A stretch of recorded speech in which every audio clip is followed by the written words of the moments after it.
السلام عليكم ورحمة الله وبركاته. فضلا وليس أمرا الاشتراك في القناة وتفعيل زر الجرس ليصلكم كل جديد.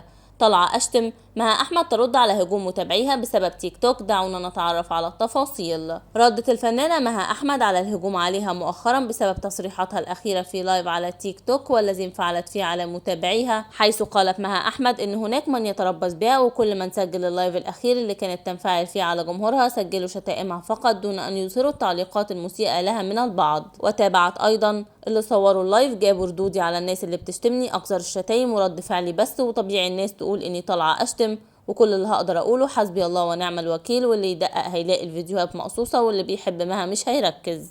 وتربعت الفنانة مها أحمد على عرش الترند خلال الساعات الماضية، وتصدر اسمها معدلات البحث على مختلف منصات التواصل الاجتماعي، وذلك بعدما أحدثت جدلا عارما على منصة تيك توك بعد تصريحاتها الأخيرة حول رغبتها العمل عند شيوخ الخليج.